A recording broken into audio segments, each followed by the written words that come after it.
Okay. Good evening. It is Saturday night and 10 of 9. So this lecture will be on The Shining. This is our second offering of the genre of horror, right after Psycho and following our genre study of romance. I'm trying to think if there's any clerical stuff. So this coming Monday night will be we'll have the open classroom on The Shining, on what I'm talking about now. Because I think last week the open classroom. Pretty sure we had the open classroom on Psycho. Well, I'm going to be here Monday night. We can figure out whether we want to still talk about Psycho or segue to the Shining. Okay, so saying a bit more about horror and recapping some of the things I said about Psycho and see how they get reiterated in The Shining. Now, Kubrick obviously knew Hitchcock well, certainly knew Psycho, and this too is a family drama, and they're 20 years apart. So a horror movie in 1960, a horror movie in 1980, two of the best directors ever in this genre, which is in some ways that's unusual for horror. Horror is often the stomping ground of independent filmmakers. So things like Paranormal or the Blair Witch Project was a kind of a stunning breakthrough. Even Get Out. These are what I think is attractive about the horror genre is it's one of the most evocative cultural ways to decode culture, and you don't need necessarily complicated sets because the horror deals with the uncanny, the gothic, the uncanny, the liminal. It makes the familiar strange and it makes the strange familiar. So built right into the genre is already a sense of critique. The horror genre is about dislocation.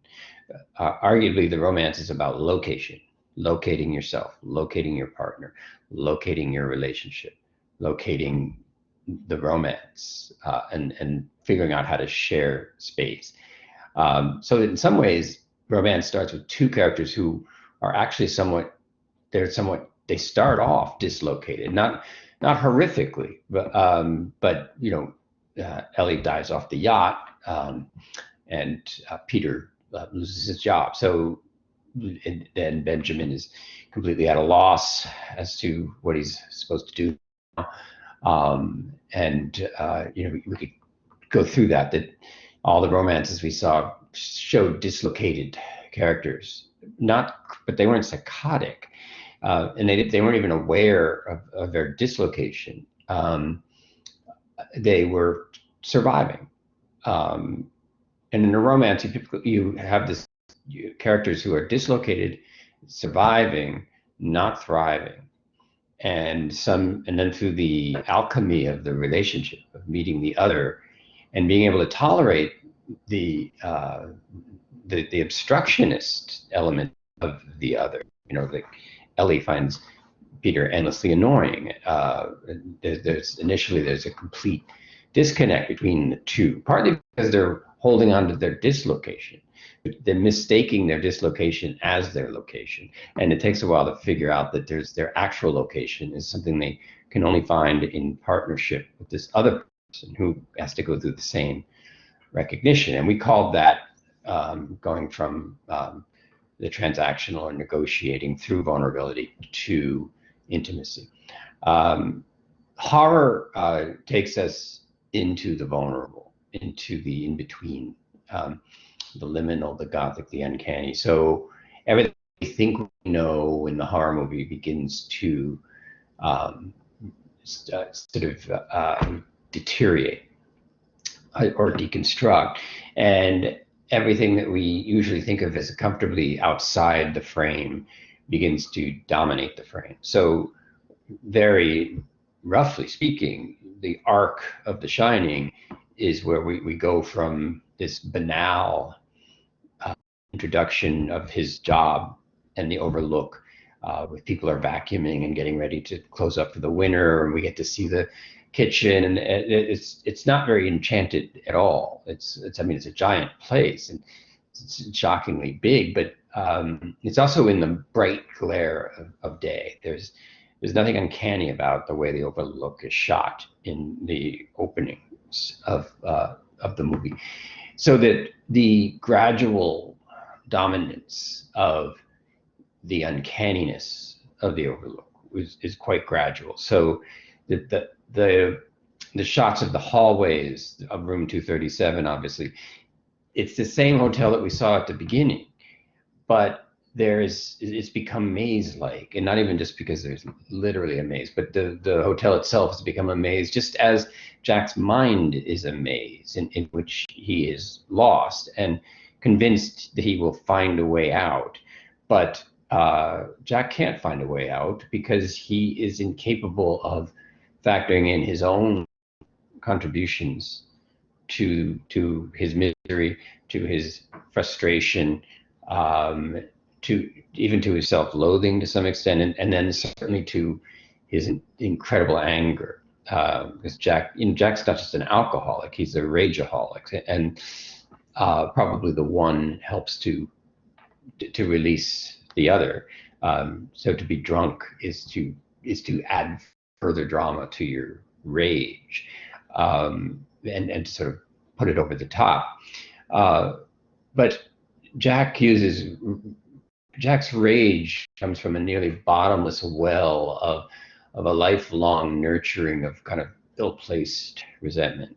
In the novel, you get a more backstory that Jack's, and you could guess this from the movie probably, but that both Jack and Wendy's parents were abusive. That Wendy had a verbally abusive mother and Jack had a physically abusive father. And Kubrick doesn't bother sketching that out because it seems, in a way, both Wendy and Jack seem to be driven by things that aren't there. And that was the point I kept making with Psycho. Mrs. Bates is dead. It doesn't matter. Possibly Jack and Wendy's parents are all dead, and it doesn't matter. So it's not just the Overlook that's full of haunted people, but to be human is to be haunted. And in romance, that haunting draws us toward another person with a lot of trepidation, and the vulnerability is kind of exquisite, but we share our haunting.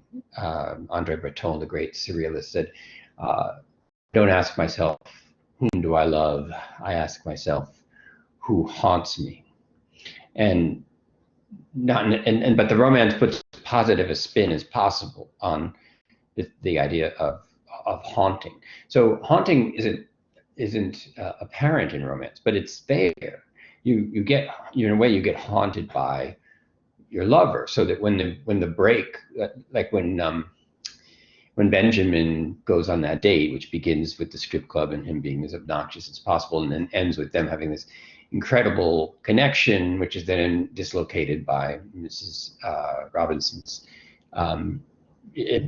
making it clear that there was a relationship with Benjamin, and then later lying about it, saying that it was a rape.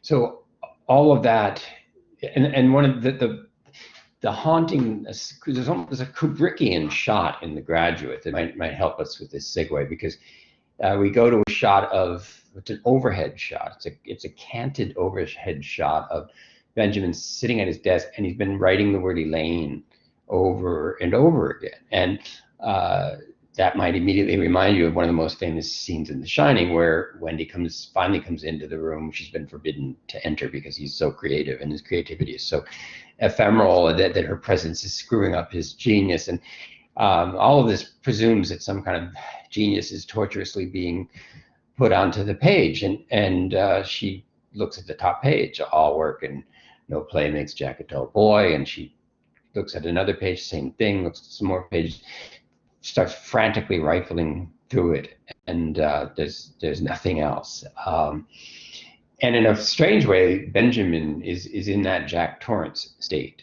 briefly, where he's just writing Elaine over and over again, and he's been taken over by the feeling that he had while with her. And he doesn't set off to Berkeley to go murder her, but the determination to go find her is similar to the determination of Jack to ultimately to annihilate his family. The difference is in which direction are you going. Benjamin is frantically trying to pass back to his parents what they've tried to haunt him with or possess him with. He's trying to get it out of him and back onto them. And that'll become particularly clear when he's pounding on the church, shouting Elaine, and then she does this quick look at all of the faces. And that's a kind of a paranoid shot. It's a little like Rosemary's Baby, where Elaine realizes, wow, all these people, they all know why they're here at this wedding. And it's not for me, Elaine. It's that they all have their own agenda. My husband, I just said I do, my mother, my father, and it's that it's close to that moment in a horror show where you realize that everybody who says they love you are plotting your destruction. That paranoid sensibility, and that's because the ego is fundamentally seeking affirmation and paranoid about being possessed. And so romance tries to accentuate the capacity of the ego to find affirmation, find an affirmation that stabilizes it. And horror is the opposite. It's the concern that the ego will be fooled, and the affirmation that it's offered will actually be the seeds of its destruction. Because when you think about the Overlook, it in a way it makes love to Jack. It seduces him. I mean, anything he wants. It sets up a bar. Your money is no good here. Your liquor is free. You can, there's nothing to stop you. You can drink and drink and drink. You can kill your family. Anything that gets in your way. Everything here is for you. The scene in the Red Room where Jack says to Grady, you got some stain on you as well. And he says, I don't matter, sir. You're the important one. So there's a grandiosity that the house seduces Jack in some ways. It's really hard to tell. I think what Kubrick does, and he does this in 2001 in a different way, when he does the science fiction, which came first, an evil house that possessed Jack and made him homicidal, or a homicidal Jack, whose a priori rage toward destroying his wife and child, because he's so unable to see himself as the source of problems, and that's fundamentally behind violence. When somebody or something is in your way in a manner that calls attention to some part of yourself that you don't want to deal with, one thing to do is just to strike out, and you can see that on the schoolyard. What does the prelude to the first punch being thrown, what does it tend to be in the schoolyard? And it's a certain degree of taunting, until finally, and particularly if the taunting is accurate. So if somebody insults your weak point, that can be the flashpoint of swinging your fist, or it could happen on the other side, because they're close enough to something you're worried about.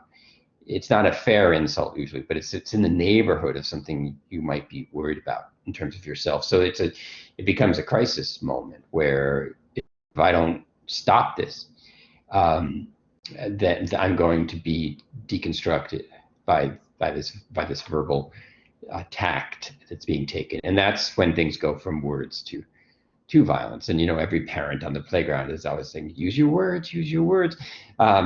I mean, not bad advice, but it's not always possible. Words, after all, they're just symbols. So if your imaginary order is being threatened, your symbolic order is not going to be able to absolve it.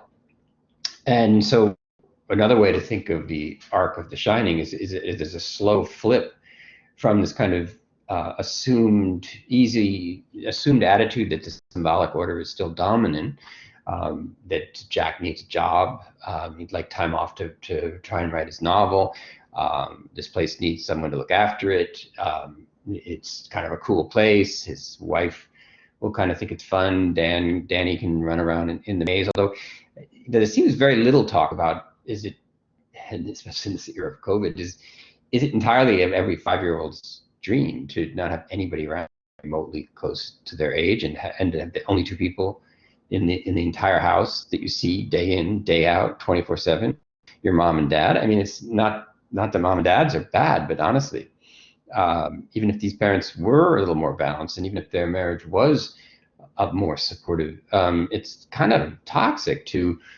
have to hang around it and have no other.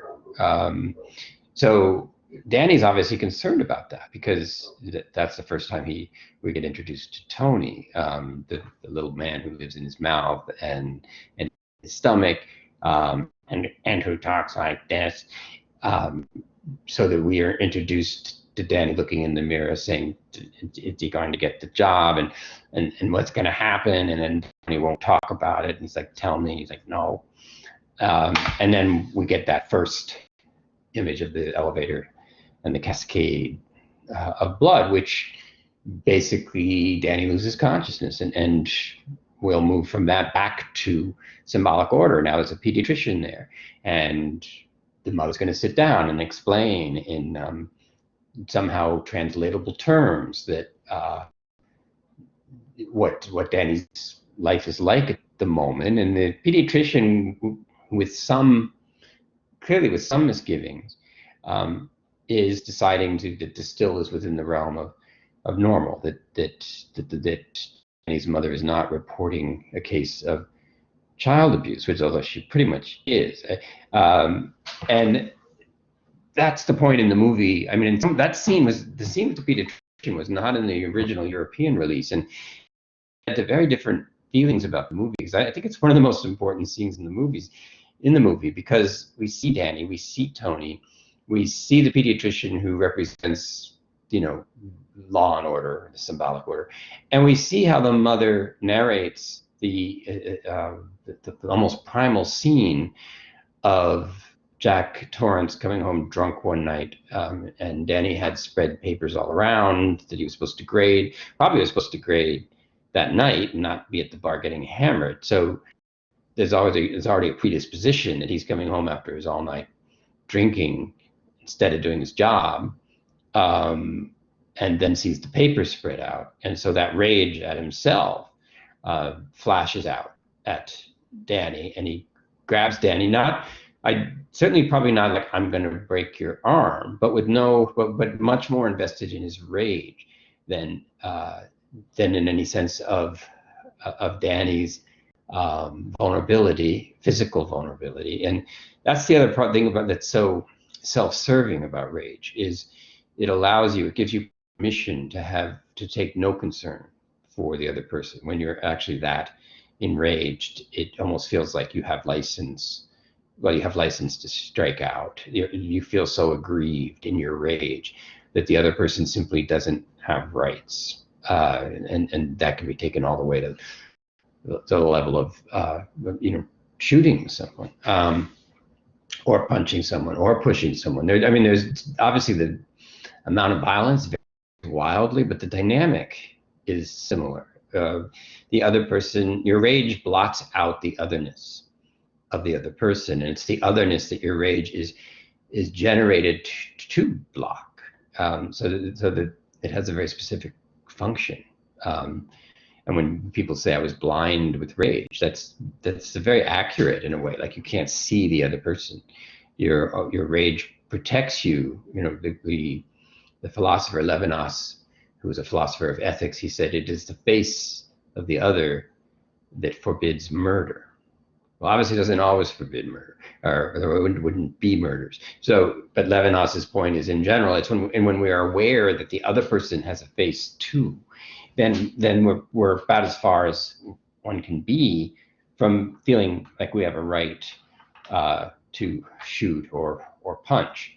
But if the face of the other is subsumed into our compulsive, repetitive patterns, then that forbidding disappears. For Norman Bates, he sees the face of the other with Marion Crane when he's giving her the sandwich, but not after he's watched her clothes off, and this activates his desire for his mother to be jealous and for him to take over that action for her so he can help her love him. I mean, there's no Marion Crane anymore in any of that. She's no longer separate. So the other difference between romance and horror is that romance tries to celebrate the balance of self and other, finding a balance. So two people who have a self and who believe that the other person as other find another term, call it romance, true love, where they both continue to be separate selves and yet share something that cannot be found exclusively in either one. And the pop love songs like this, we have this, we're beating with one heart and on these various lyrics. But everyone also knows that it's very hard to sustain a love in which you lose yourself. I mean, it can feel, sometimes a crush can feel more all-involving than a sort of emerging romance, because the crush invites you to lose yourself. It doesn't feel like you're losing yourself because you're fantasizing that the other person completes you perfectly, but that's actually an abandonment of yourself, because you're not actually in relationship with your crush. You're in relationship with your fantasy of your crush is. The embodiment of all that you lack in perfect harmony, and that of course cancels you out. And in general, crushes are not a big deal. I mean, you bump into the otherness of your crush like immediately, and if you're unbalanced enough, you could become a stalker and persuade yourself that they really are the embodiment that you originally thought. You will refuse to re-examine your crush, and they will, as far as you're concerned, be the person your crush says that they are, and it's either their perverseness or that they just don't understand yet, or they're being willful, and all of a sudden you convert everything into a license to insist that the other person be who you insist they are. So the horror movies in general are about in-betweenness. Whereas in romance, two people learn how to balance and share in-betweenness. In horror movies, the in-betweenness takes over and there's no self-other at all, no subject position. So one of them, I'm going to look at clips tonight. Hopefully I'm going to share the screen shortly. One of the revolutionary things that Kubrick managed to do, and he does this, I think part of the way that he uses the steady cam, which is that very famously, it's when it follows Danny's little tricycle around it, there's no wobbling of the camera at all. It's so steady. One of the things Kubrick was trying to figure out how to do was how could he create the subject position of multiple ghosts. There's a point at which, and I think the beginning where the ghosts take over the camera, so to speak. And it's unclear whether the ghosts are emanations of Jack's growing psychosis, or whether the ghosts have provoked that psychosis. My own feeling is there's not much, that the Overlook has way less power than most. A lot of readers of this movie, I think, reduce its brilliance by saying it's a haunted house movie, and the implication is if you go into a house that's haunted enough, you'll go crazy, because that's what the haunted house does. But and there's tons of movies like that, and they're not. But I think this is a much more interesting movie than that. It's using all the tropes of horror movies to suggest that we invent evil, we invent monsters to save us from looking at the capacity of the human condition to be murderous, that it's built into the human condition, that the very things that can make the ego loving can make the ego homicidal. Lacan says the ego is mental illness par excellence. The ego itself is already a kind of mental illness, because it's a psychosis, if you will, that we can find our completeness in something outside ourselves, which we can never do unless it's delusional. So the ego is a double-edged sword.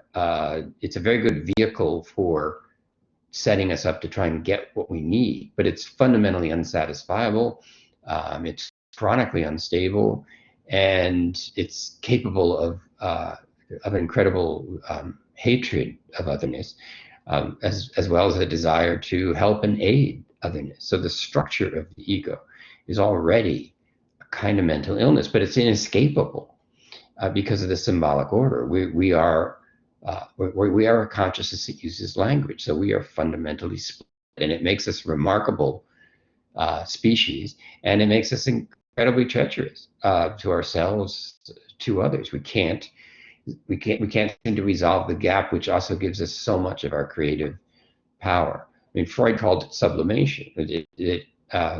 Well, you either have sublimation or repression, and or acting out. Those are the three ways that we can respond to frustration.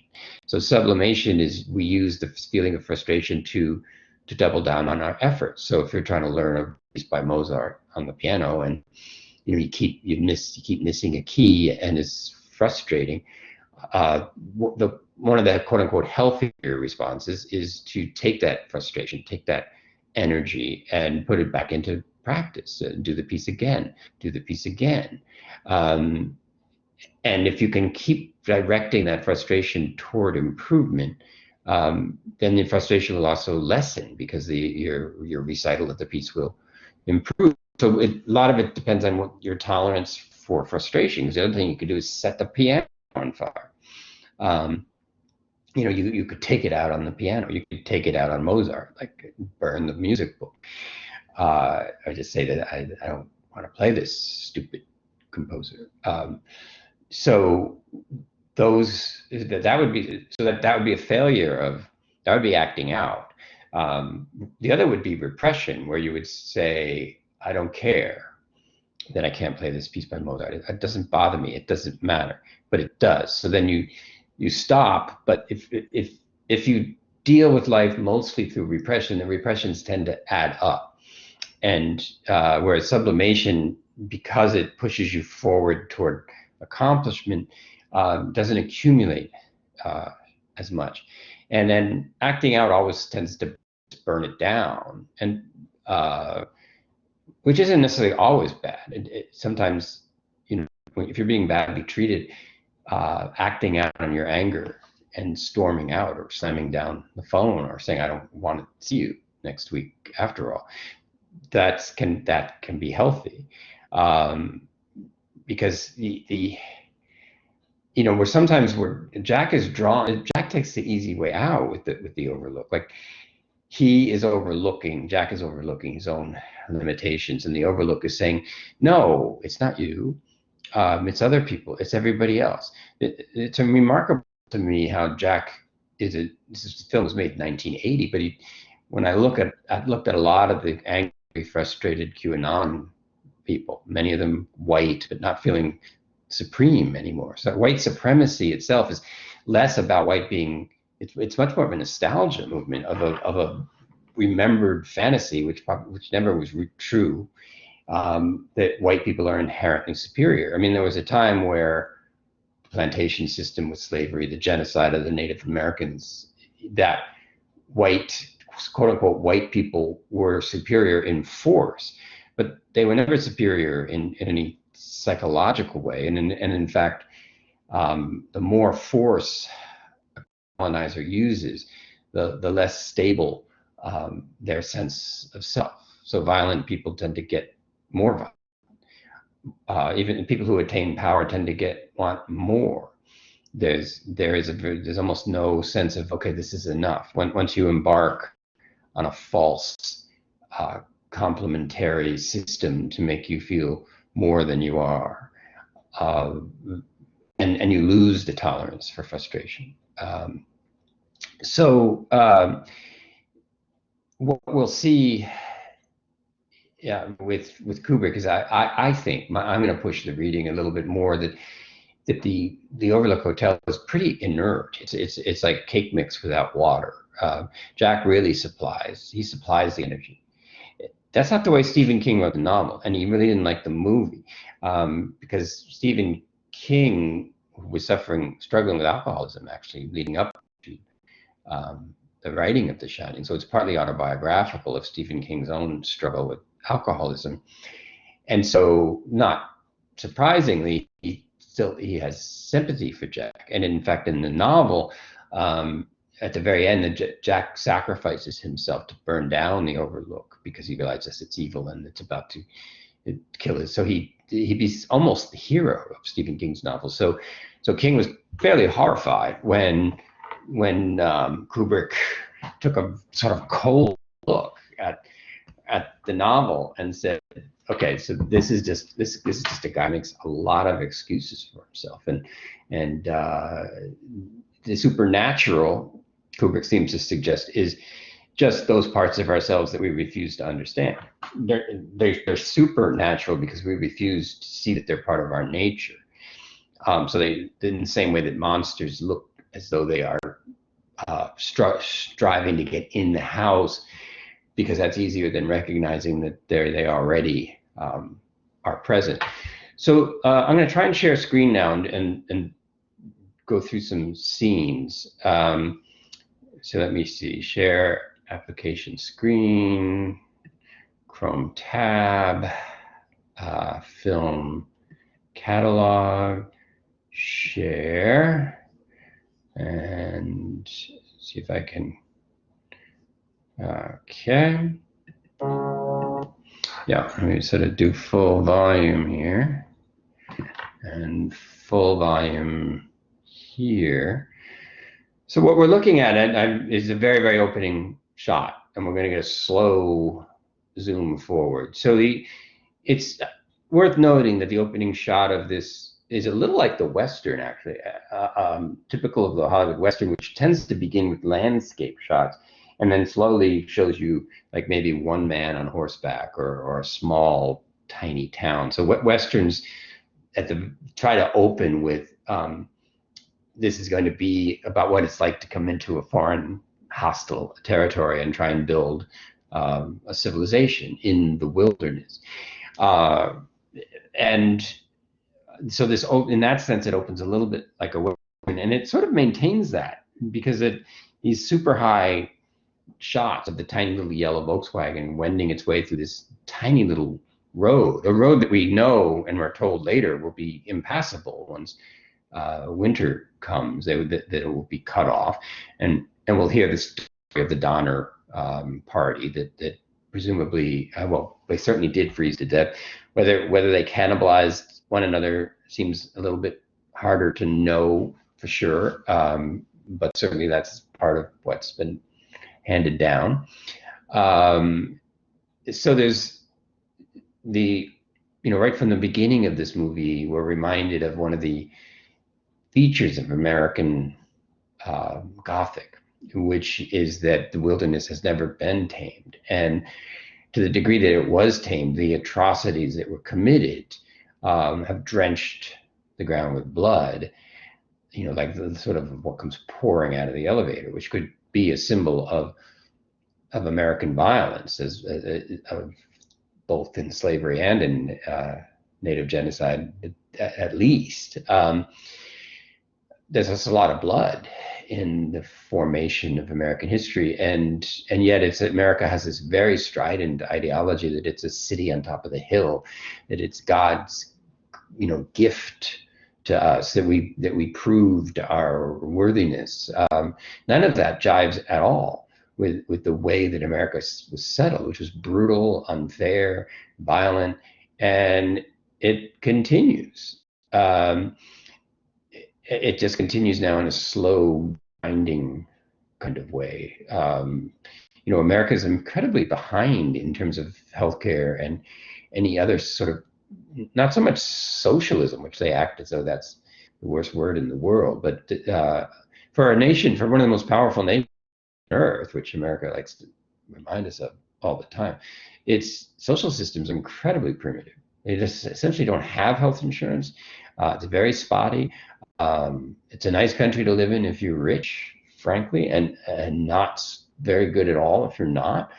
And yet the ideology of America is so strong that you can have the party that the Trumpers, the pro-Trump crowd, they desperately need a minimum wage of $15, for instance, and the Republican Party to which they pledge allegiance doesn't even pay lip service to have any interest in that, or in passing the $1.9 trillion.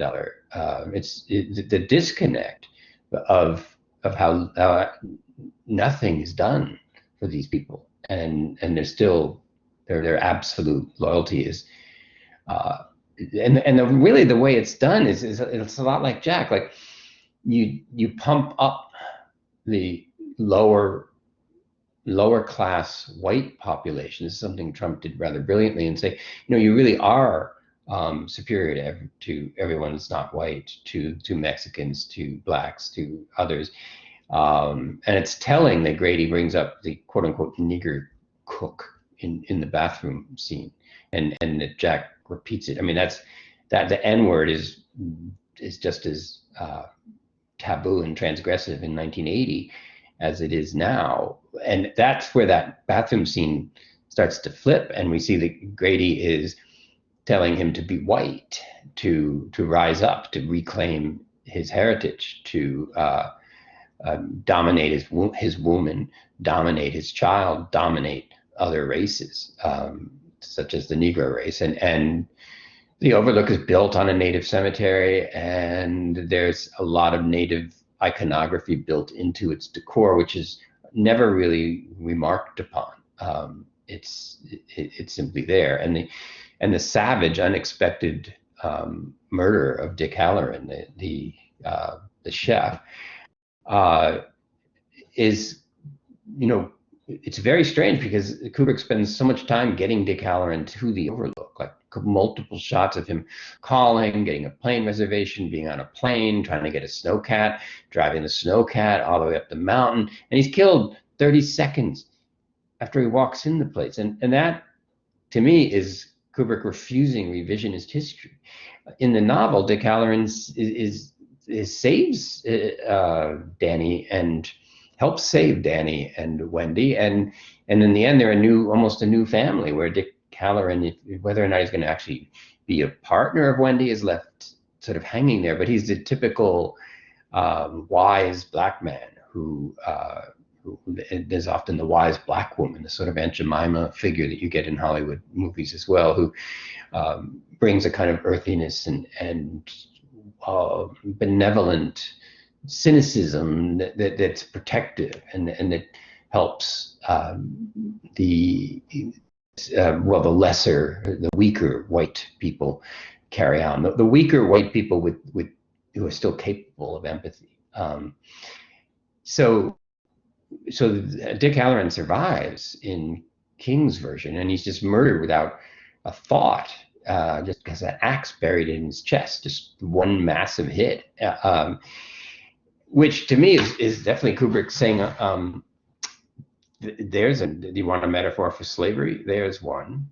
We're not going to soften the incredible history of slavery, all the murders that were committed in that institution.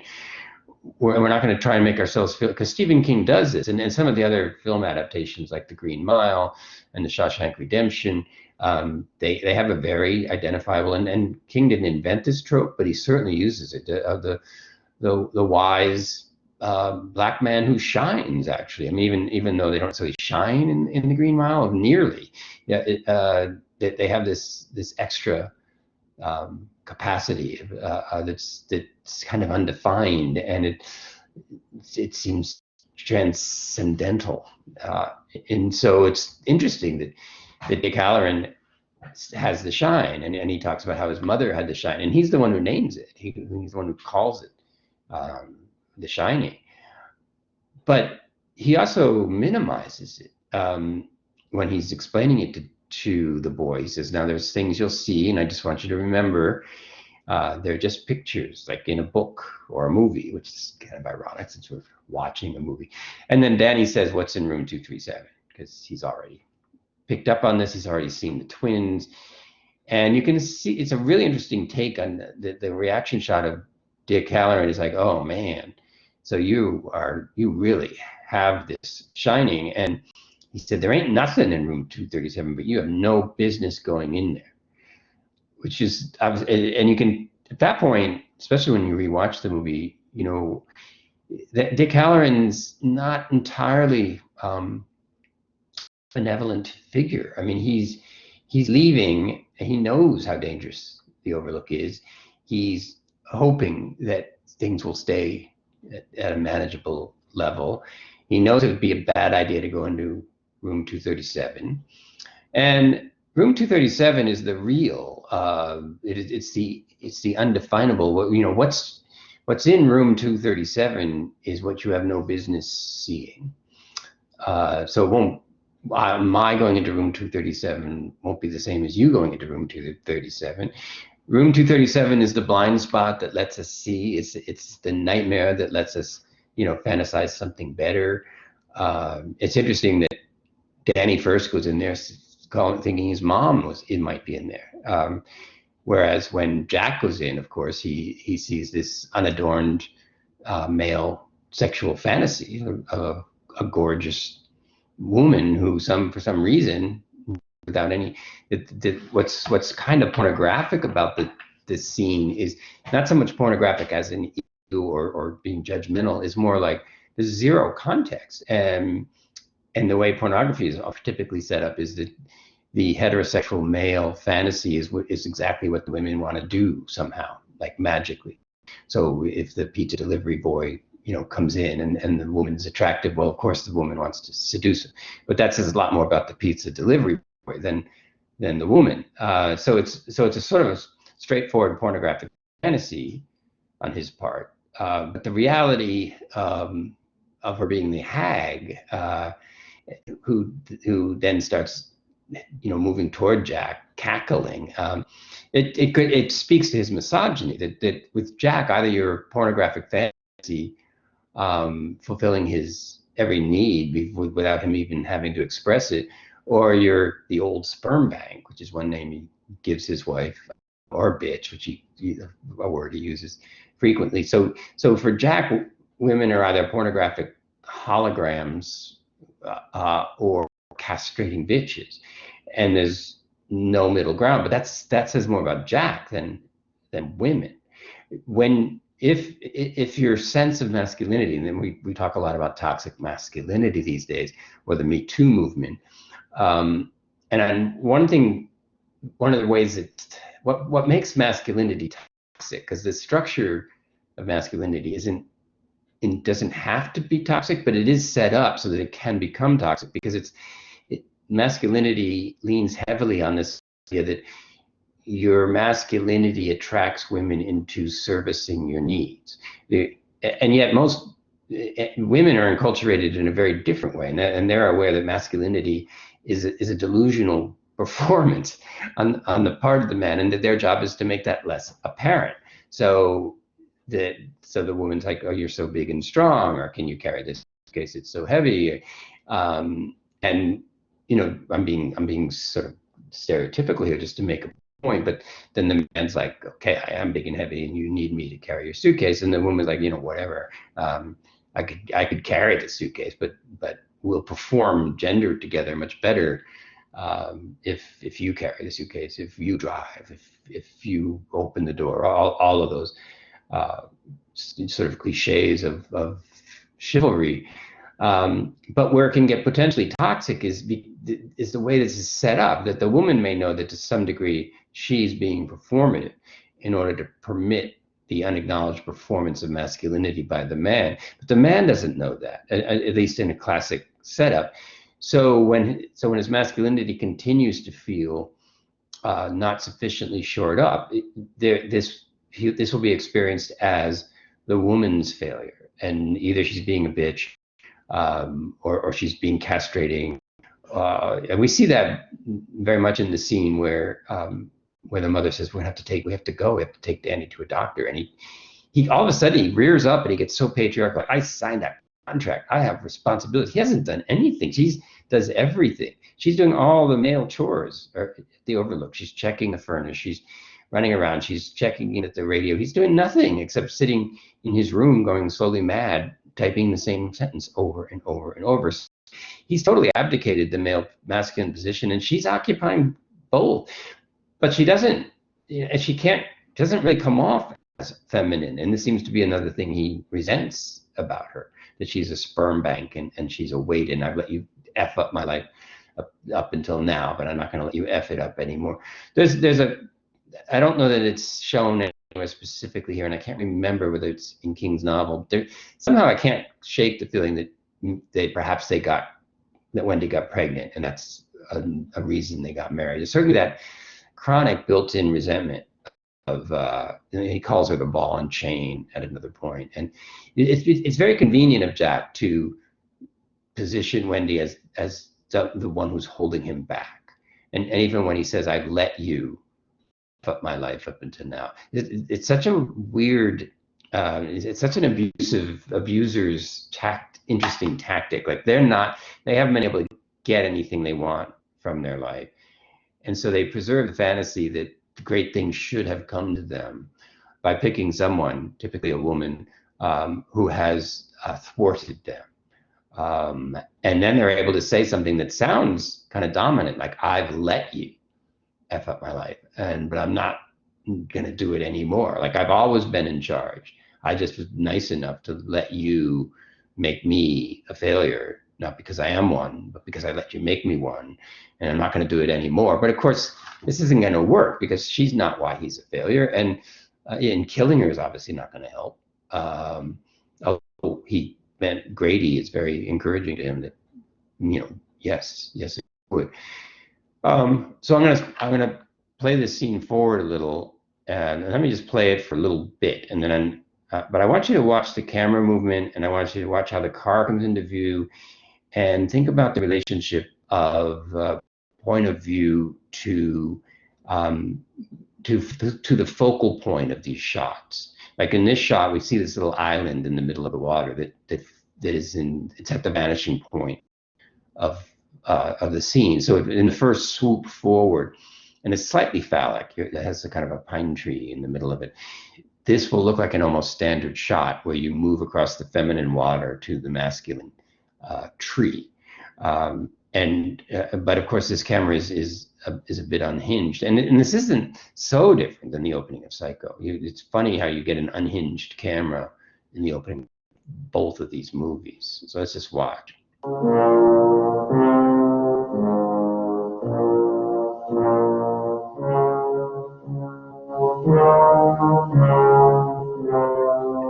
So that shot right there is the beginning of the horror genre, because the horror genre ignores the traditional focal points, like that the father is the head of the family. So that tree is front and center for that whole shot, and then at the last minute, the camera willfully brushes past it and continues, and that from that moment where it brushes past and continues, it's in uncharted territory.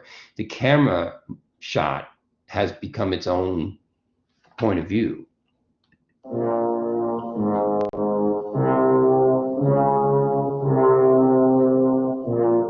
So then we go that to a dissolve to the overhead, and I think that's that's really telling, that we rush toward the pine tree, we veer off and past it, and continue to head down the river, and in a way, that opening shot of Kubrick's saying, we're already through the looking glass, we're already through the mirror.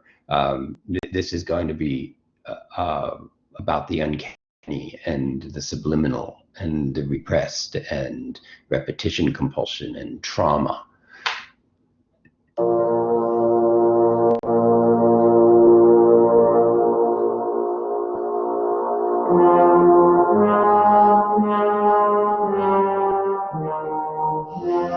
So the other way that presumably this road and we don't know this for a fact, but it probably was something like the trail that the Donners would have taken in a covered wagon, and which point they might cover a mile a day, maybe 2 miles a day. And now you've got this car, which seems to just, fly over a path that had to be sort of gone over slowly, with horses and pans rattling and needing to have enough meat and needing to get through before winter, or else risking death, as in the case of the Donners. So superficially, it looks like America has paved its way, literally, into existence, which it has, but this is a very fragile road. And by shooting so high up, it also kind of looks like an umbilical cord. And this car even, or possibly the egg, the sperm making its way to the egg of the Overlook.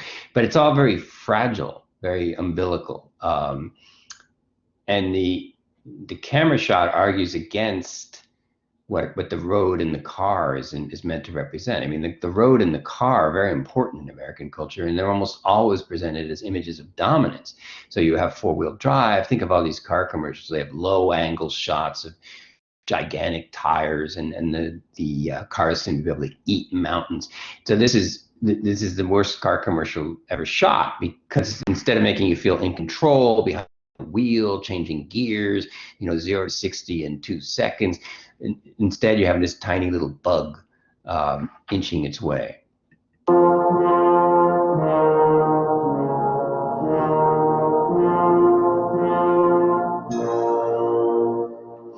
And here's where the soundtrack, and it's unlike Psycho in this way, that tiny little sound, that's going to be used a lot, where you have something, you have this very strong patriarchal note, and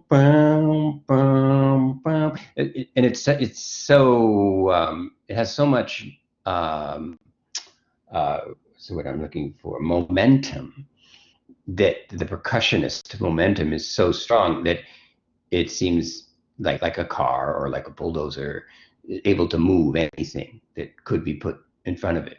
And then there's that sound.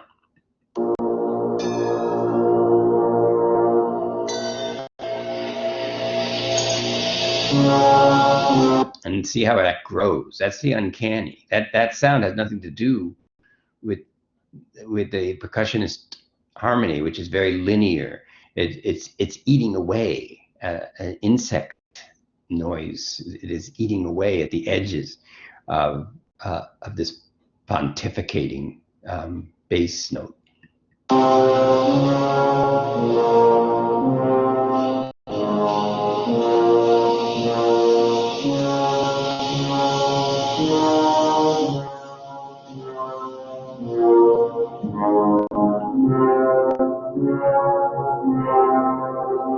Now we're coming up to really another dislocation shot, and this is a movie about dislocations. So this shot will dislocate, Jack will dislocate Danny's arm.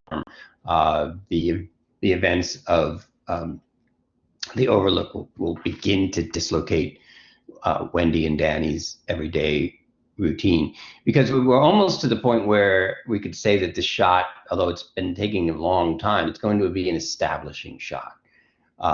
So the same way that we had the opening shot of the yacht, and then we were on the yacht, we're assuming that eventually this camera's going to catch up with the Volkswagen, and then it will continue on, and it'll be the story of the Torrances.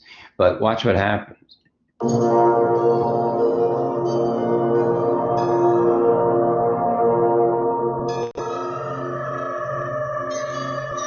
That's kind of a gut-dropping shot, and it echoes the one we just saw that went right past the pine tree.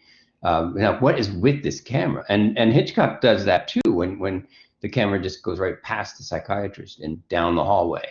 But by heading off the road and out into the vast landscape, this opening shot makes it clear again and again that the part of America that is not accounted for by ideology is so much more vast than the tiny little ribbon of highway that we're told is all there is of America. And this is again a use of the screen to keep fracturing the illusion of plenitude. Like we think the screen is showing us what we need to see, but again and again, this shot is letting us know that that it's bigger than us, that there's more to it than us, and there's more to it than this family. And this is part of what makes this an uncanny shot. That there's what's happening, what we think is happening in our lives, is a tiny percentage of what's happening. Period. But we have a tendency to just focus on what's happening to us, and not what's happening all around us that is also implicated in what's happening to us, what's going on off screen.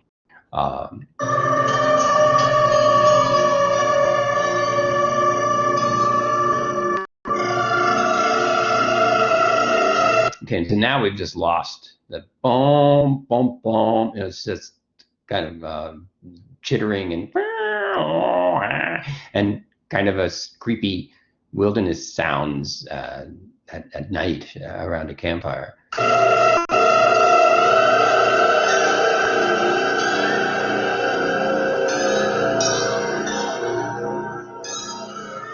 Another subtle shot there that goes completely unanswered. The car is heading into a dark tunnel, and it's past another car, which it's hard to tell, but it looks like the roof, the hood may be up, which means it could be someone who's having car trouble. And it's kind of startling that you pass a car like that in the middle of nowhere, and you don't even slow down. And for half a second, it's almost like, well, would you have done that in covered wagons? No, people never would have made it if they hadn't all looked out for one another. If one wagon train ran out of water, then another wagon train tried to share, and there was a community that was necessary. If you were in a kind of a settlement of 20 houses and one house burned down, all 19 households would help rebuild that one house. That's the only insurance they had. I mean, it could have been their house,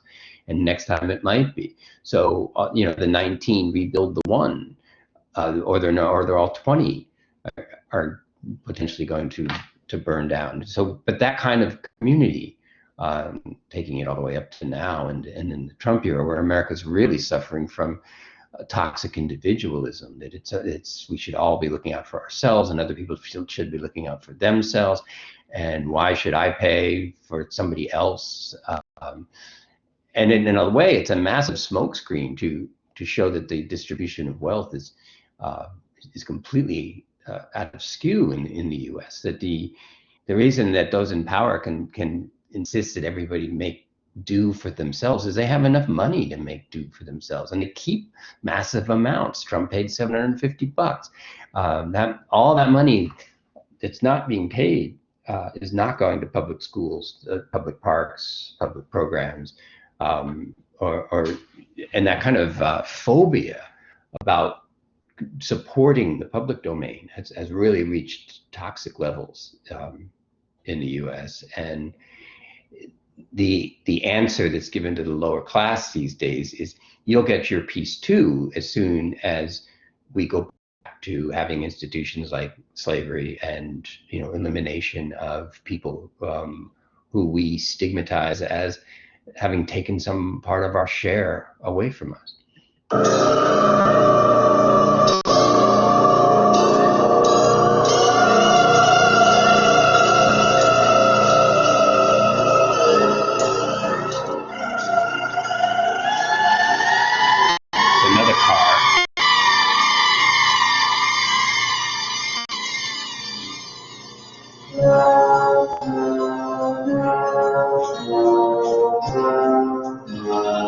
So the dominant percussion has come back. We're going to make another swing around to see if we can get an establishing shot this time.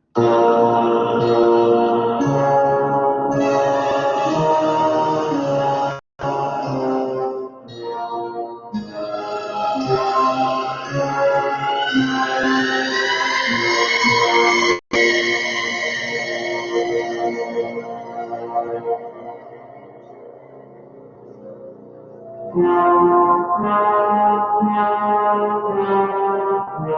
this is the first shot of the Overlook.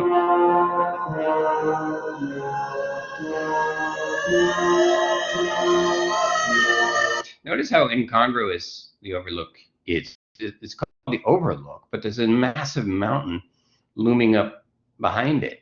And it has. Then you could say, well, does it have the look of a snow chalet? But there's no skiing. There's no lift. And as Ullman will explain, winter sports weren't a thing when this built. This was built as a playground for the extremely rich. It was built to bring their mistresses there. You don't get the feeling of a lot of wives, certainly not families. And you don't really see any children in the scenes that take place in the ballroom. It seems to be it's a place to go and be a white supremacist, be served, be waited on, and he's being invited into that club. You're the important one.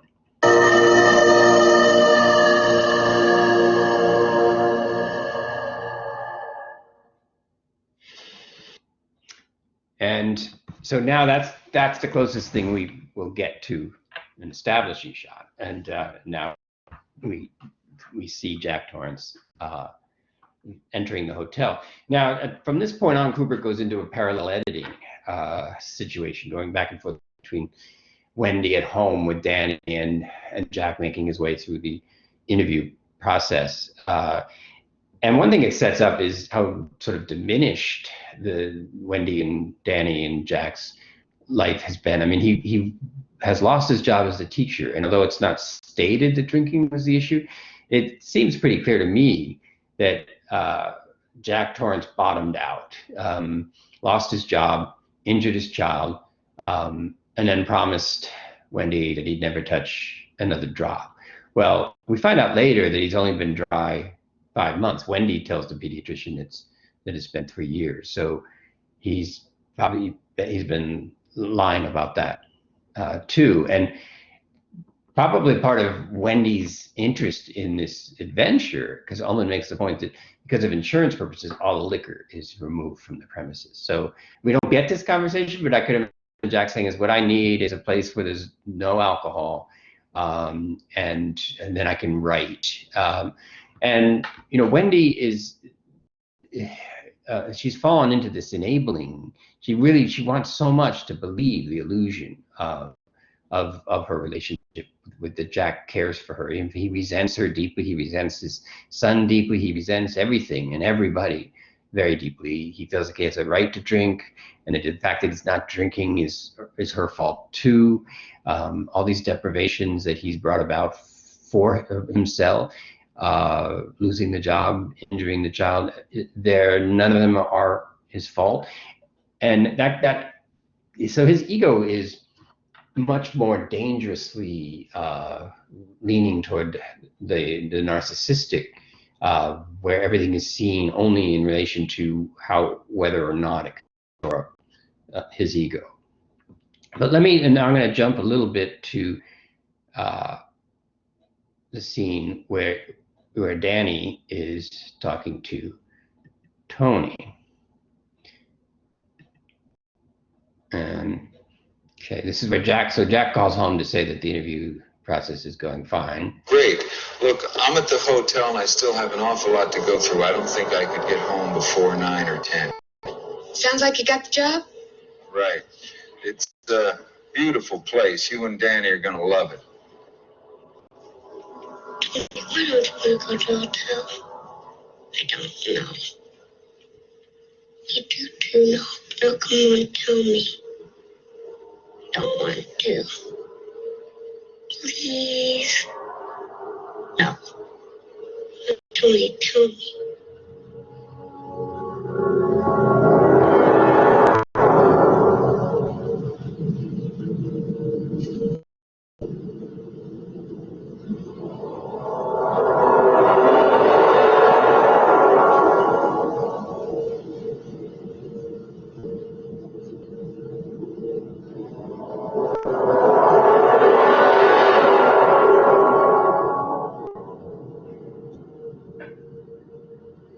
Now hold your eyes still so I can. So that montage, of course, leads to him passing out in the bathroom where his mother would have found him. And so now he's on the bed and the pediatrician is there and he's being attended to through science. But, you know, what his Shining The Shining gives you direct access to the real behind reality.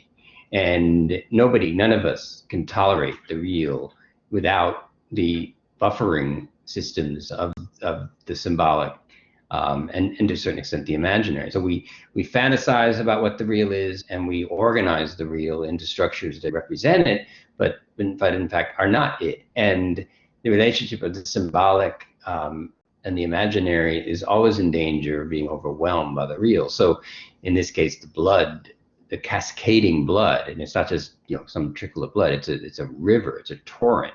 It overwhelms, and it's coming out of the elevator of The Shining, and the elevator is actually not used very much. I think there's one scene where they're waiting in front of it, but it's quite a metaphor for American history. That, you know, when you get in an elevator, you could know that the elevator is taking you, say, 20 stories up, or if you go to the CN Tower, but you're not, unless you go to the glass floor area, you don't know how high up you are. The elevator creates the illusion that the entire reality is the elevator room, but it's not even a room, and it's moving, and it has floors and walls and a ceiling, none of which move. So the only sensation you have of moving is that sinking feeling in the pit of your stomach as you rise or as you fall. And elevators, the illusion of safety of an elevator lasts as long as the elevator's working. But the minute it stops, you're in a panic. You're in a metal box. You're not just in a room that's magically taking you upstairs. So American history is a lot like an elevator in the sense that it leaves behind the floors of slavery, of genocide, of you know, a very, very bloody history. And it keeps saying, don't think about where America has been. Think about where America is. There's very little sense of history in a traditional everyday sense in America. And there's something about when you think about strip malls, McDonald's, and kind of chain stores, it's almost like the economic equivalent of an elevator, where no matter where you are in America, you can go to McDonald's and you'll know it's like getting in that elevator. Like I'm in the McDonald's elevator of American history, and there's nothing in McDonald's that suggests history. It's completely antiseptic, and everything is devoted to getting you food with as little obstruction as possible. So the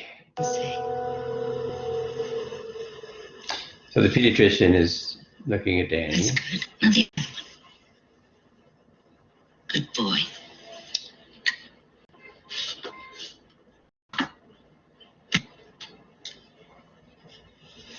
Now, Danny, when you were brushing your teeth, do you remember if you smelled anything funny or saw any bright flashing lights or anything at all strange? No. So anything at all strange would normally include Tony, but here's where we'll get the explanation of, well, the antiseptic explanation of Tony. Do you remember when you were brushing your teeth? Yes. What's the next thing you remember after you were brushing your teeth?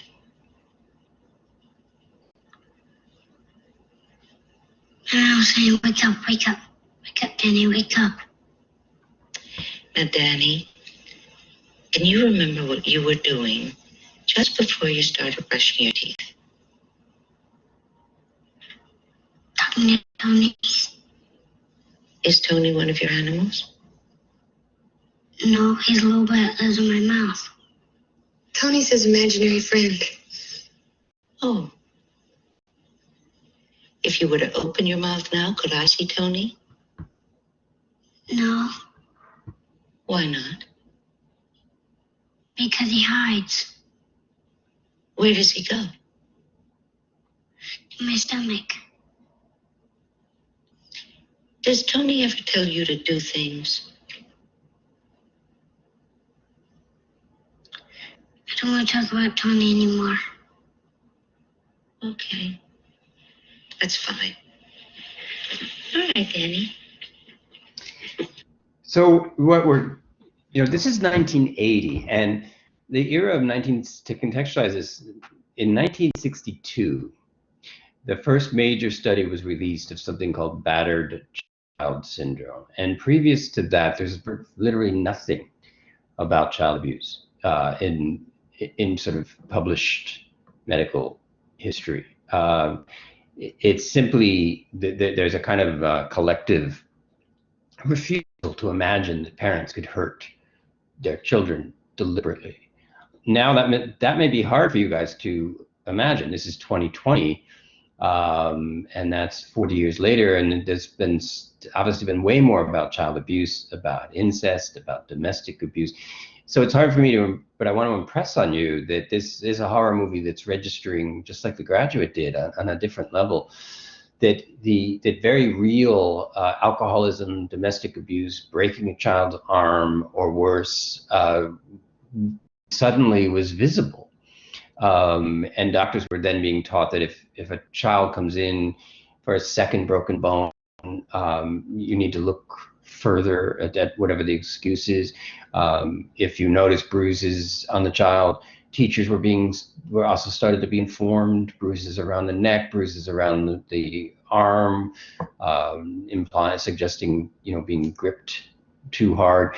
Pediatricians who were dealing with sudden infant death syndrome were taught to look for shaken head syndrome, where babies have very unstable neck, and if they're shaken in anger, it can essentially break the neck, and it's a very specific form of child abuse. And so all these things were hiding in plain sight, and they kind of exploded in the late throughout the 70s. So there's this movie is kind of on and this scene is sort of poised between a full awareness and a desire to hope things aren't so bad, because what Tony's describing, what Danny's describing nowadays, for the most part, would alert a pediatrician that if a child has an imaginary friend who lives in his mouth, but no, you can't see it because it hides.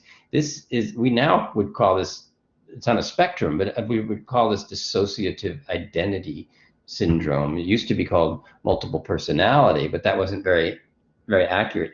Dissociation is the frontline defense against abuse. When a child is being abused and can't escape it, whether it's sexual or physical or verbal or all three or some combination, they can't get away because they're children. So dissociative identity, it tends to start, it is one of the trauma compromise formations in relation to trauma mostly of children, because they have nowhere to hide. Now, it happened in the trenches of World War I, and for a similar reason, they couldn't get out of the trenches. So these children can't get out of the family. And the person that is supposed to be taking care of them is the person that's abusing them. So one way to survive is to get yourself to feel like you're watching a movie. So in some ways, The Shining, or even having a Shining and having Tony, is the result of dissociative identity. Like, don't worry, just think of them as pictures in a movie. Well, that's the kind of thing an abuser would say to you. Like, yeah, I come into your room every night and I perform a sexual abuse on you, but it's like a movie. It's like it didn't happen. And tomorrow morning at breakfast, your mom will be there, I'll be there, and this is just a thing that happens. It's not real. And so and the child welcomes this, because then it's a way to cooperate with the abuser and say, okay, you're not a monster. There's just this strange other world that sneaks in, but I don't need to worry about it because it's not real. These things being done to my body aren't real. The fact that you're doing them isn't real.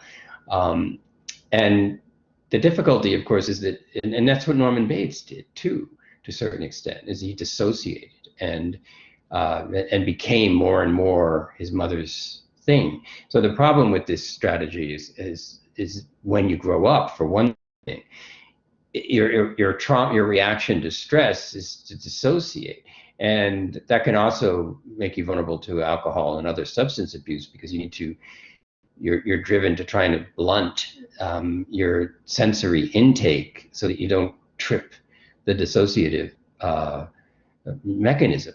This is a huge problem for women who've been abused as girls, because when they want to have an adult relationship with another man, and the relationship is sexual for reasons that terrify the woman and bewilder the man, the overtures towards sex make them go numb, make they just like hollow out, and the man is kind of like, what's going on? And they're like, I don't know.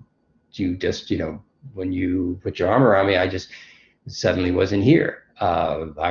Because the classic dissociative posture is to say, well, when it was happening to me, I was actually sitting in a chair in the far end of the room watching it, and that's a very cinematic concept as well. So Tony, can't really explain things.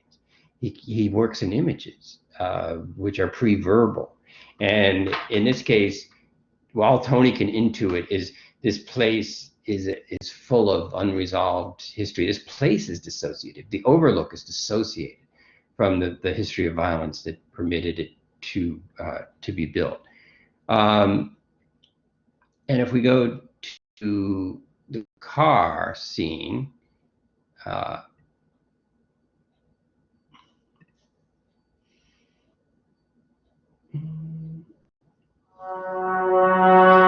get the overhead shot again. This time the family is.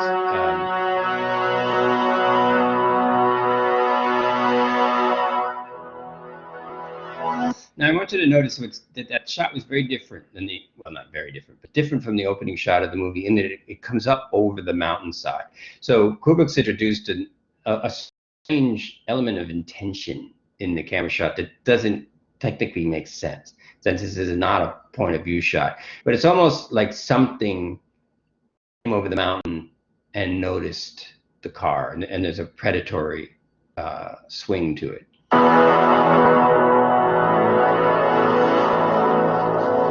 And then we cut straight inside. So that's almost a traditional establishing shot. You see the car from a great height.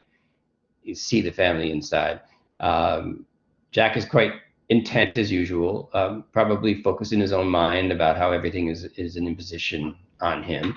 Wendy just tends to try and get some rest in between crises.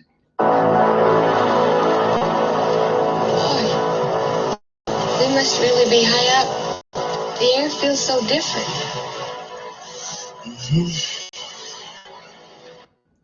So Jack's not interested in conversation with Wendy. He gives a know-it-all look, and then and you can tell he even thinks that it's a credit to him that he's able to not just explode with impatience every time she speaks. Dad? Yes? I'm hungry. Well, you should have eaten your breakfast. We'll get you something as soon as we get to the hotel, okay? Okay, Mom. The kid is that the okay mom is interesting. I mean, Danny doesn't expect a whole lot from his dad, but every now and then he tries. Like, Dad, I'm hungry. Well, you should eat your breakfast. And then the mother steps in, and the mother is always trying to de-escalate tension, and she doesn't even seem fully aware of it anymore, although she's always exhausted. She always looks exhausted because she spends every waking minute on the alert, hyper-vigilant, looking to de-escalate. It will fail eventually, and as it always does with an abuser. The more you placate an abuser, the more you encourage them to escalate the abuse. Hey, wasn't it around here that the Donner Party got snowbound? I think that was farther west in the Sierras. What was the donut party? They were a party of settlers in covered wagon times. They got snowbound one winter in the mountains. They had to resort to cannibalism in order to stay alive. There's a certain satisfaction in Jack relating this story, and you almost get the feeling that he relates to those pioneer days which he sees as unburdened by the feminine, where men were men and they didn't have to be held down by all these silly trivial needs and demands of the woman. I mean, they ate each other up? They had to, in order to survive. Yeah. They had to in order to survive. Now that's going to be Jack's philosophy, that he has to do whatever he has to do to survive. And it's going to partly be Grady and the others who are going to persuade him that if he doesn't correct his child and his wife, he won't survive. And you can see a curious, determined look on his face, like, I'll do what I have to do when I have to do it. And maybe even hoping for the opportunity to dominate, to do something conclusive, to fulfill this overheated fantasy of a kind of patriarchal omniscience. Don't worry, Mom. I know all about cannibalism. I saw it on TV. See? It's okay. You saw it on the television. Now, there's a critique here too that is unstated, which is Danny watches too much television. You let him watch too much television. You don't know how to raise Danny. And if you pause on almost anything that Jack says to Wendy, it's at least an implicit critique, if not explicit.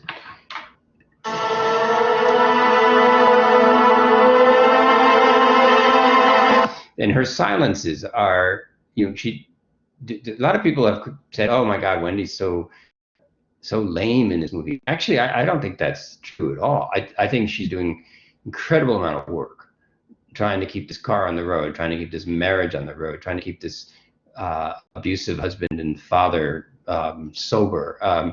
And she knows when to lapse into silence. She doesn't complain when her observations are met with a grunt. So clearly, we don't know for how many years, but it's obviously been quite a few, that her point of view has been consistently denigrated. So her self-worth has certainly suffered a lot, but it's not gone. And really in some ways, and this was not the way the movie was seen when it first came out at all, but this can be read as a story of an abused woman who, when her child is sufficiently in peril, is able to do the very, very difficult work of coming out of her protective dissociation and directly confronting the abuser, which begins with the scene with the bat, where she, presumably her own father was probably abusive in a way that her husband is, and so it's very, very hard for her to let the situation, the abuse of the situation, play out in plain sight. But when it comes to the point where she realizes that we don't know who hurt Danny. He comes out of room 237 with a ripped sweater and a bruise, and that's not explained. Was there a ghost in 237? Was he manhandled by Jack in another scene that we don't see? It's off scene. It's off screen.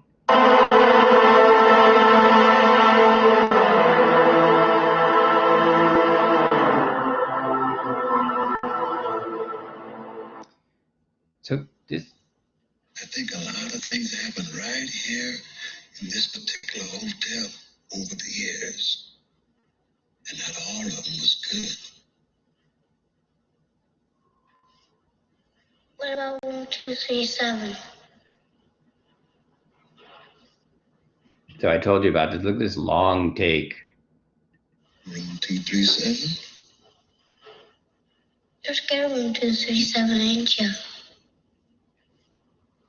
No, I ain't. Mr. Allen, what is in room 237? Nothing. There ain't nothing in room 37. But you ain't got no business going in there anyway. So there's some anger coming up on his part. Partly the boy said, "You're scared of room 237, ain't you?" Which is not so strange. He picks up on Dick Halloran's way of talking, who then replies, "No, I ain't." So there's some kind of telepathy going on here. And on one level, Dick Halloran is right. There is nothing in 237. It is the nothingness that allows there to be something. So if you go back into the nothingness that allows there to be something, then your something becomes the nothingness. So that's the navel of all of our reality. That's the place that nightmares take you to, or close to, and we think we want to get to the real because it'll return us to some imagined sense of completeness without lack. But we need our lack, as you've heard me say this in other contexts. And so most anxiety is not because we're afraid we're not going to get what we want, but on a certain level we're afraid that we might. And that if we were to truly get what we want, that would actually be an encounter with the real, which would disintegrate our reality. So stay out. You understand? Stay out. So a month later, so this is an interesting scene because a month later, Jack will already be moving into a depressive state.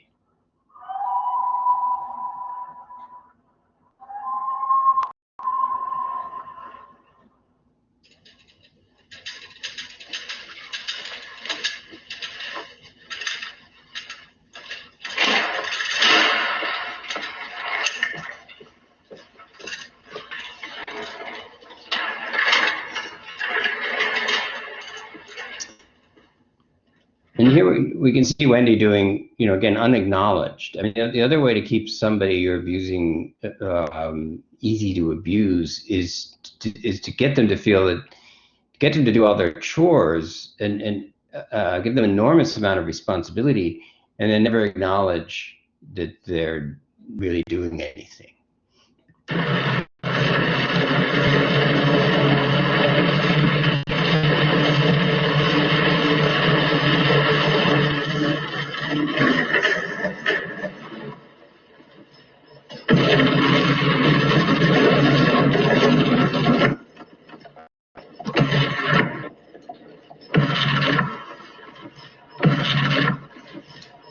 Something about the ambient noise of this is kind of famous, and Kubrick just discovered that and it goes along with the soundtrack. Notice there is no soundtrack right now. The soundtrack is the ambient, that smooth feeling, and then the rough wood, and then the smooth rug, and then the rough wood is a kind of basic pattern. In the horror movie, and the romance tries to carpet everything, and the horror movie gradually keeps removing the carpets until there's no smooth patches.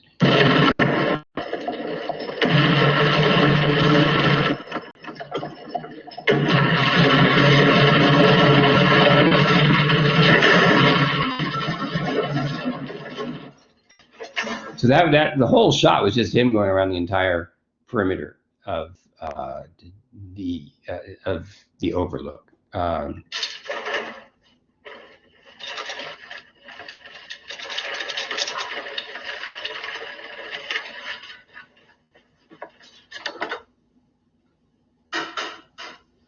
here she is bringing breakfast to Jack that she's brought from the kitchen. Now we don't realize this, but Jack is in a mirror. So Kubrick's doing a backward dolly shot, which is why she's looking over to us. So we're actually Jack in this shot, and it's a very disorienting shot because we're gonna have to go back we're gonna have to get out of the reflection.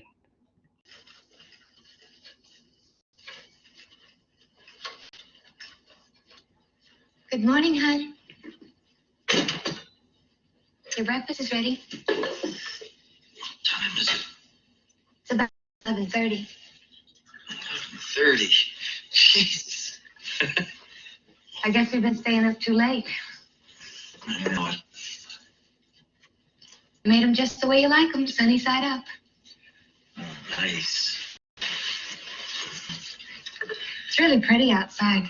So he's still in the mirror, and the reason we know that is that the words on his shirt are backwards, and this is obviously a premonition of the famous red rum, where Danny will, or Tony perhaps, because Danny completely dissociates later in the movie, and Tony says to the mother, Danny can't wake up right now, Danny's not here. So Danny has checked out, at least at that point, because the homicidal rage of his father is in full evidence. And this is one of many things that makes it clear that that one isolated story where he dislocated the shoulder is only a fragment of what life has been like. I mean, that this guy to some degree has been terrorizing the family and Wendy from the beginning. How about taking me for a walk after you finish your breakfast? Well, I suppose I ought to try to do some writing first. Any ideas yet? Lots of ideas. No good ones. Well, something will come. It's just a matter of settling back into the habit of writing every day. Yeah, that's all it is. It's really nice up here, isn't it? I love it. I really do. I've never been this happy or comfortable anywhere. Yeah, it's amazing how fast you get used to such a big place. I tell you, when we first came up here, I thought it was kind of scary. I fell in love with it right away. When I came up here for my interview, it was as though I'd been here before. I mean, we all have moments of deja vu, but this was ridiculous. It was almost as though I knew what was going to be around every corner.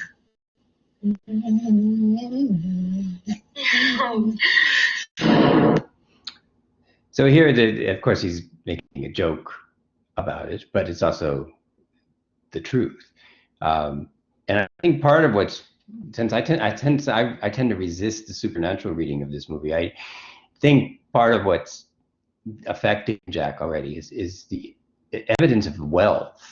I mean, they've been given this tiny little apartment, and it's really strange because why they're living in that tiny apartment in the midst of this massive hotel, and there's nothing to keep them there exactly, but they sort of do stay in this dingy little hotel, and that almost becomes a reading of the class system. Like, this is Jack's life, and the rest of the hotel is America, the wealthy part of America, and he gets to roam around in that, and it's going to aggravate his, what he called ressentiment, the resentment of the well-being of others. I'm conscious of time, so I want to jump ahead to let's see, to the first encounter with Lloyd. Right about here, I hope. So as Jack approaches the bar, the lights are on, but it's empty, and the liquor is gone. There's no liquor in the in these cubby holes.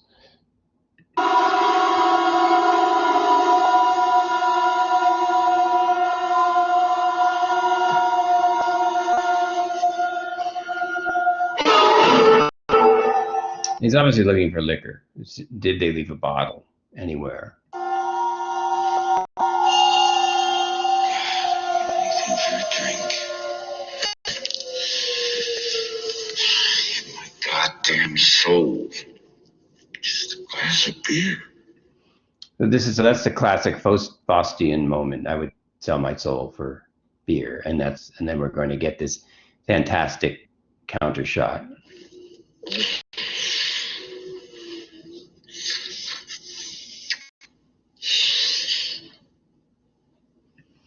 Now, what's great about this is we don't get the counter shot. We get his reaction to what we're going to see in a minute. So Kubrick does this a lot. He filters our reaction to the next shot by showing us the reaction of, in this case, Jack seeing what we're about to see. And he does that with Danny and the twins as well.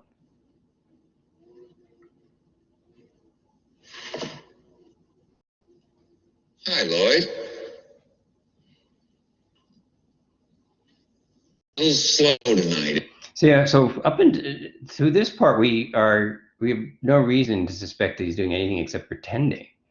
But this is how the imaginary order works, which he's sliding back into, away from the symbolic order. You hallucinate what you need, and what he needs is a drink. Isn't it? So that's the shot that's a little shocking, because suddenly there's a bartender, there's full display of liquor in all the different cabinets. And the way the bar, not just the alcohol, but the bar changes his personality, not necessarily for the better, but he starts just to enjoy this banter with the bartender, and who's in many ways is like a classic bartender who just listens to whatever the customer has to say, whatever complaint. They just keep nodding, maybe and then say platitudes like "can't live with him," "can't live without him," and that it creates a master position for Jack. He's able to hold forth and say words of wisdom, Lloyd, words of wisdom. Yes, it is, Mr. Torrance. What'll it be? I'm awfully glad you asked me that, Lloyd, because I just happen to have 2 20s and 2 10s right here in my wallet. I was afraid they were going to be there till next April. Now, oddly enough, when he goes to look for they won't be there. The money won't be there. And it's hard to know what this allegorizes, except the number of times that he needed to drink and couldn't pay and maybe got credit at the bar. But again, the fantasy of the Overlook is such that he doesn't need credit. In fact, his money's no good. He doesn't have to buy the alcohol. Let's jump to the other, because we have Lloyd and we have Grady. And with Grady, it's even more clear the way that the Overlook is trying to shore up the narcissistic wound of Jack's endless resentment. Let's see, right around here. Who's buying their drinks, Lloyd? I like to be the kind of guy. It's not a matter that concerns you, Mr. Torrance. At least not at this point. So what he has just said, I'm the kind of guy who likes to know who's buying my drinks, Lloyd. And it's somewhat ominous. This is where the house is starting to turn on Jack. He said, it's not a matter of your concern, at least not yet.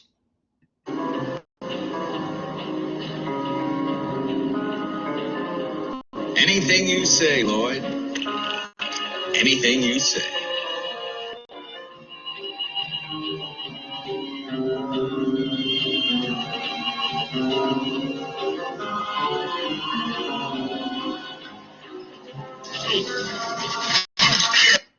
So this is staged. This is another, member of the house who deliberately swings around the one person and clearly makes an extra effort to dump the tray on Jack so that they can have a word, so he can have a word with Jack in the next bathroom.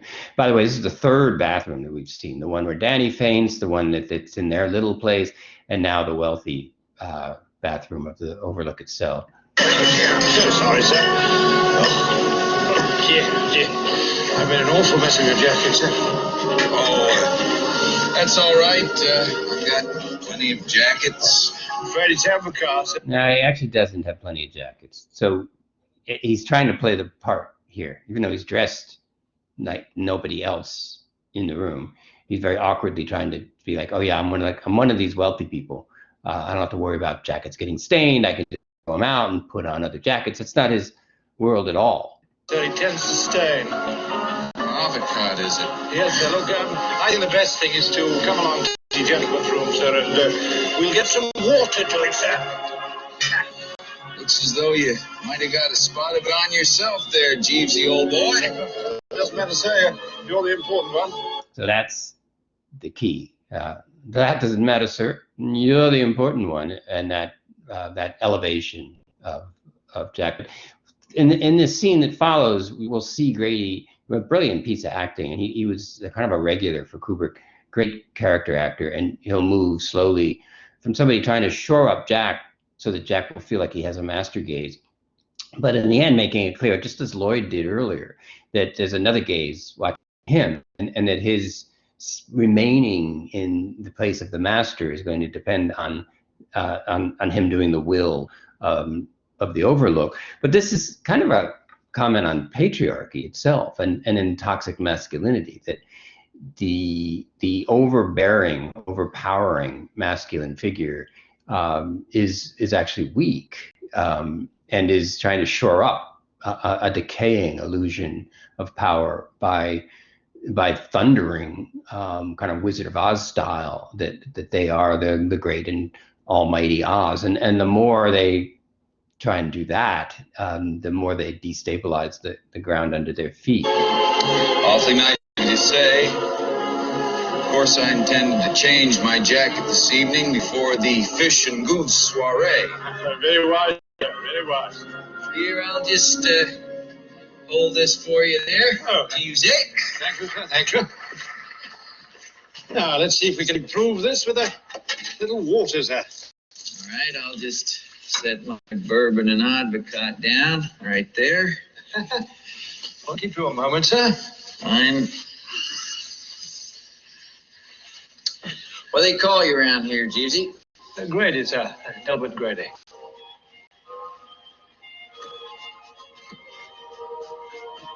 So that was an abrupt cut, and the introduction of the name Grady obviously is going to jar him, and he's beginning to look a little more positioned as subservient to Grady. As you watch how the shot counter shot slowly shifts him around into the subservient position. Grady? Yes, sir. Delbert Grady. That's right, sir.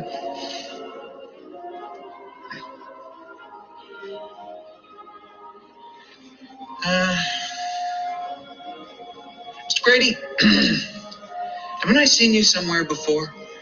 What? I don't believe so.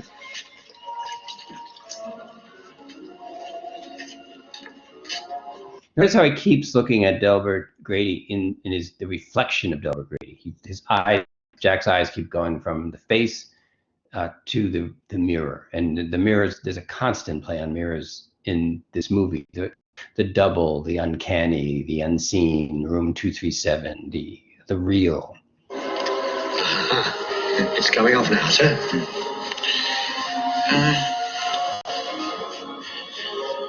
Mr. Grady, weren't you once the caretaker here? Why, no, sir. I don't believe so.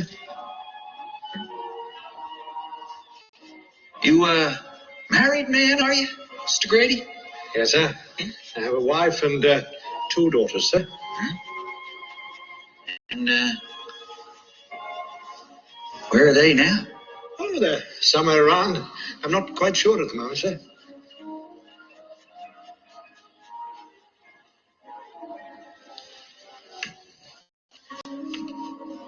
Mr. Grady, you were the caretaker here. I recognize you. I saw your picture in the newspapers. You, chopped your wife and daughter up into little bits. And then you blew your brains out.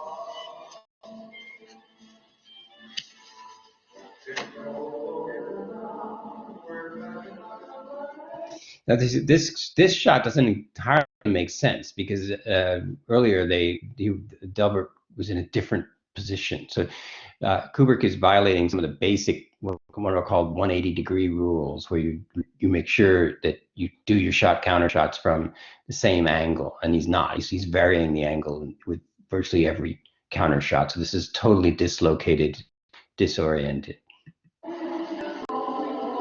That's strange, sir. I don't have any recollection of that at all. Mr. Grady, you were the caretaker here. See, then there's another shot. And this is basically where their identities are going to be reversed. And Grady's about to say, that's where I have to disagree with you. The first and you can hear the shift in the tone of his voice, where it's becoming more stern. I'm sorry to differ with you, sir. But you are the caretaker. You've always been the caretaker. I should know, sir. I've always been here.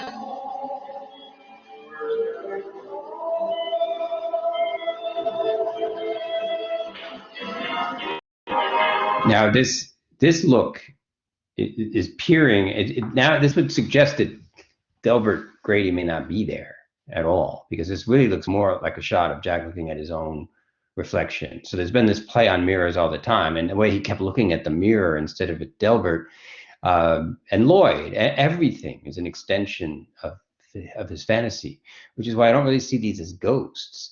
But Jack has a dissociative issue as well, and partly he's looking for permission to sort of murder his way to get rid of these chronic feelings of low self-worth and self-loathing.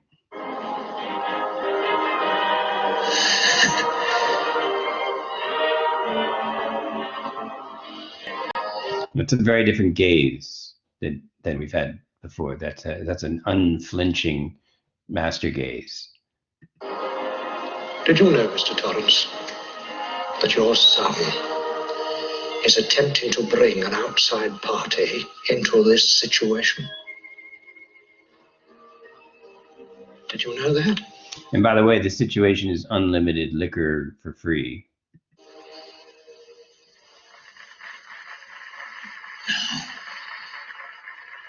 He is, Mr. Torrance. Who? A nigger.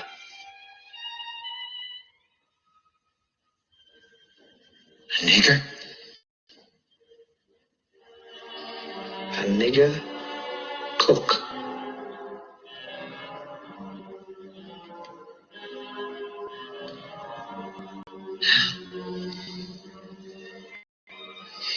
Your son has a very great talent.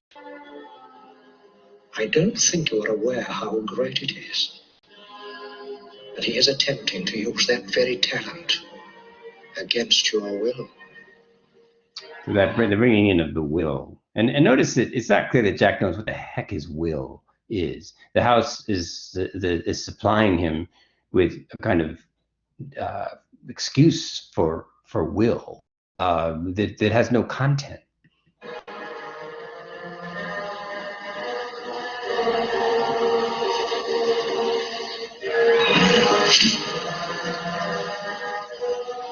He is a very wonderful boy. Indeed he is, Mr. Torrance. A very willful boy. A rather naughty boy. And the way that Grady keeps repeating what Jack has said also suggests that Grady doesn't have a very significant existence apart from being an extension of Jack. If I may be so bold, sir.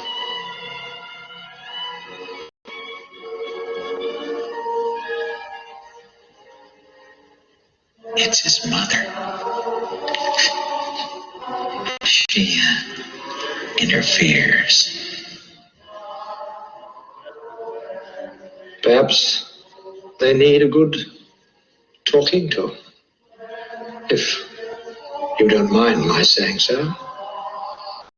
Perhaps a bit more. My girls, they didn't care for the Overlook at first. One of them actually stole a pack of matches and tried to burn it down. But I corrected them, sir. And when my wife tried to prevent me from doing my duty, I corrected her.